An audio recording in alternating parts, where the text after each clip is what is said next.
आज हमारा एनसीईआरटी का पहला सेशन है। हम लोग ज्योग्राफी से स्टार्ट कर रहे हैं। क्लास 7th की ज्योग्राफी, ये बुक है हमारी क्लास 7th की ज्योग्राफी है ये। और इस बुक में टोटल हमारे पास में पेज कितने हैं देख लेते हैं एक बार।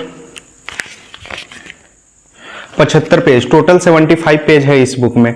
और ये 75 पेज पढ़ना मतलब कि हमारे को 1.5 से 2 घंटा लग जाएगा। इसमें काम का चीज हमें कितना मिलेगा, बहुत ही कम मिलेगा काम का चीज। तो इसका एक सॉल्यूशन लेकर आए हैं हम लोग। बहुत ही इस बुक को बहुत ही सिंप्लीफाइड तरीका कर दिए, जो इंपॉर्टेंट चीज है उसी का पॉइंट बना दिए हैं। फिर हमें ये इस बुक को पढ़ने की जरूरत नहीं पड़ेगी। देखते हैं।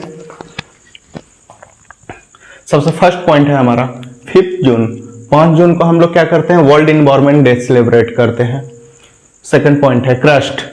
जो हमारा सरफेस होता है, जो अर्थ का जो सरफेस होता है उसको बोलते हैं क्रस्ट। 3 पार्ट में डिवाइडेड है, क्रस्ट, मेंटल और कोर। ओके, एक कम। हाँ, जो हिंदी मीडियम के स्टूडेंट हैं वो क्या करें कि जिनके पास वो क्या करें, उनको थोड़ा सा मेहनत करना पड़ेगा, क्योंकि पॉसिबल नहीं है कि ये सब टर्म्स को हिंदी मीडियम के स्टूडेंट्स के लिए फिर अलग से वीडियो बनाए। उस आप लोग क्या कीजिए कि अगर एनसीईआरटी बुक है तो ठीक है, नहीं एनसीईआरटी बुक है तो फिर आप लोग एनसीईआरटी ऐप से जा करके और वहां से जा करके क्लास 7th का ये बुक को डाउनलोड कर लीजिए और 1 घंटे आप मेहनत कीजिए। इसी तरीका से आप लोग जो इंपॉर्टेंट पॉइंट है उसको निकाल लीजिएगा और निकाल कर एक लिस्ट बना लीजिएगा। फिर आपका 10 मिनट में ये बुक का रिवीजन हो जाएगा। ओके। हाँ, क्रस्ट। तो क्रस्ट जो है वो कितने किलोमीटर तक है अंदर, अगर हम खुदाई करते जाएं तो वो 35 किलोमीटर तक अगर अंदर जाते हैं तो क्रस्ट है।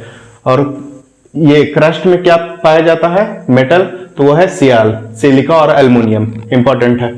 Oceanic crust. ओशियनिक क्रस्ट का मतलब हुआ कि ये तो सरफेस था हमारा, लेकिन जब हम समुद्र के अंदर जाएंगे तो वहां पे क्या होगा, और गहराई बहुत ज्यादा है तो वहां पे क्रस्ट का डिस्टेंस कम हो जाता है। वहां पे क्या होता है, क्रस्ट का मतलब 5 किलोमीटर होता है वहां पे। अब क्रस्ट, ओशियनिक क्रस्ट में क्या मिलता है, तो सीमा, ये इंपॉर्टेंट है, सिलिका और मैग्नीशियम। ओके, कल कभी एग्जाम में पूछ लिया जाता है। मेंटल में क्या मिलता है, सीमा। और कोर में क्या मिलता है, नाइफ। अब हम देखते हैं इसका कंपोजिशन। तो क्रस्ट हमारा है 0.5%, मेंटल हमारा है 16% और कोर है हमारा 83%। अब रेडियस ऑफ अर्थ का रेडियस कितना है, 6371 किलोमीटर, 6371 किलोमीटर। अब मान लीजिए एग्जाम में पूछ दिया कि what is the radius of earth, earth का रेडियस क्या है, तो ये आप लोग को लगेगा, अगर एनसीईआरटी आप लोग नहीं पढ़े हुए रहेंगे तो फिर लगेगा ये कौन सा अजीब सा सवाल पूछ दिया है कि 6 कितना रेडियस है। तो एनसीईआरटी की बुक का इंपॉर्टेंस बहुत ज्यादा है, उसमें जो लिखा हुआ है वो चीज को आपको तो हमेशा करना ही करना है, उसको इग्नोर नहीं कर सकते हैं। अच्छा, igneous rock. Igneous rock is made up of molten magma. तो रॉक 3 तरह का होता है, इग्नियस, मेटामॉर्फिक और सेडिमेंट्री। तो ये सब चीज आगे जो है अभी लिखा हुआ है इस बुक में उसी को ध्यान देते हैं, आगे जब पढ़ लेंगे, जब हम अच्छे से क्लास करेंगे तो उसमें पढ़ लेंगे क्या है रॉक। मोल्टेन मैग्मा के फॉर्म में रहता है इग्नियस रॉक, ये बना हुआ रहता है मोल्टेन मैग्मा से। The highest waterfall, angel fall. Highest waterfall angel fall है, वो कौन से कंट्री में है, वो वेनेजुला में है। अभी 10 लाख रुपए का करेंसी ये छापा है वेनेजुला, और इस देश में इन्फ्लेशन बहुत ज्यादा है। ओके, नेक्स्ट देखते हैं। नायग्रा फॉल, ये क्या है, कनाडा और यूएसए के बॉर्डर पे ये है। नायग्रा फॉल है कौन से बॉर्डर पे है, कनाडा और USA. Victoria fall Zambia and Zimbabwe, Africa की कंट्री है दोनों। तो आपका मैच द फॉलोइंग या फिर किसी भी टाइप से क्वेश्चन पूछ सकता है कि नायग्रा फॉल जो है कौन कौन से कंट्री का बॉर्डर पे है, या फिर विक्टोरिया फॉल। तो 2 फॉल इंपॉर्टेंट है और बाकी सारे फॉल का नहीं याद करना है, क्योंकि जो फॉल एनसीईआरटी में लिखा हुआ है वही इंपॉर्टेंट है। Atmosphere consist of 78% nitrogen, very easy, इसमें कोई नहीं। 8 मिनट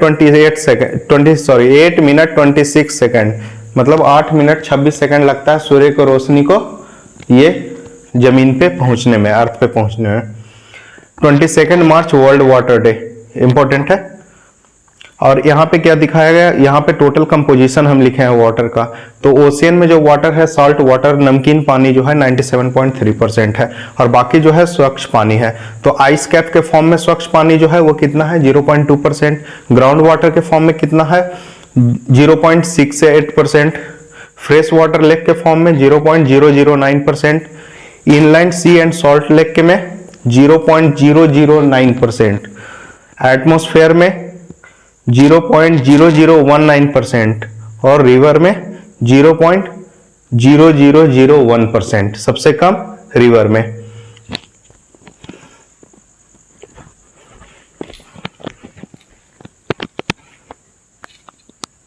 अभी जो कोर के बारे में बताए थे उसमें नाइफ पाया जाता है, तो उसका हो गया निकेल और आयरन, निकेल और आयरन नाइफ।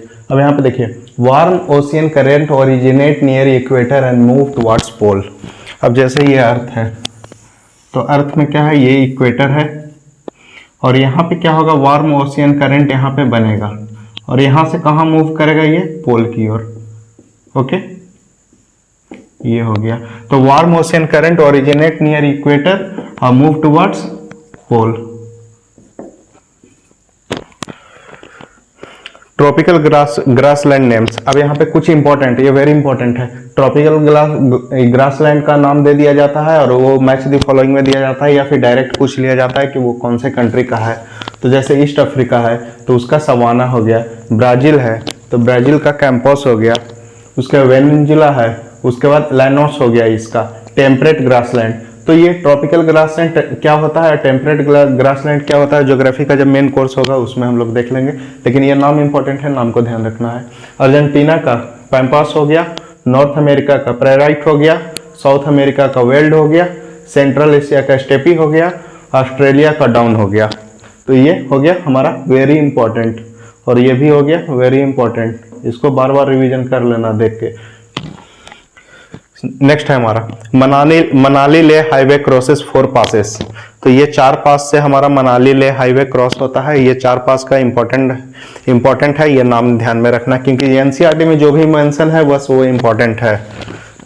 रोहतांगला, बारालाचाला, लुंगलाचाला, तैंगलैंगला, ये 4 पासेस है। यहाँ से होकर मनाली ले है, वहां से ये 4 पासेस होकर गुजरती। अब यहाँ पे देखते हैं नेक्स्ट पॉइंट हमारा। नाम थोड़ा सा कठिन है बट याद कर लेना, 2-4 बार पढ़ने से भी समझ में आ जाएगा, हो जाएगा। Dras, one of the oldest inhabitant of Ladakh. Dras है ये, Dras DRASS, Dras one of the oldest inhabitant of Ladakh. Ladakh का बहुत पुराना इनहेबिटेंट है। Gold capital of the world is Johannesburg. बहुत आसान है, very simple. Tropical evergreen forest occur in region near equator and close to tropics. अब देखिए यहाँ पे इक्वेटर है, यहाँ पे क्या है, ट्रॉपिक ऑफ कैंसर, और यहाँ पे ट्रॉपिक ऑफ कैप्रिकॉर्न है। तो यहाँ पे ट्रॉपिकल एवरग्रीन फॉरेस्ट है जो इसी के बीच में रहेगा, यहीं पे ट्रॉपिकल एवरग्रीन फॉरेस्ट पाया जाता है। प्रेराइस ग्रासलैंड इज इन अफ्रीका। अब यहाँ पे cricket bat is made up of willow tree. एक विलो ट्री होता है जो कश्मीर में पाया जाता है, उससे क्या होता है, क्रिकेट बैट बनता है। इसे 2 तरीका के पेड़ से बनता है, ये विलो ट्री, और एक होता है कश्मीर विलो और इंग्लिश विलो, ऐसा कुछ करके होता है, बट उतना नहीं, क्रिकेट बैट विलो ट्री से बनता है, बस ये सिंपल है।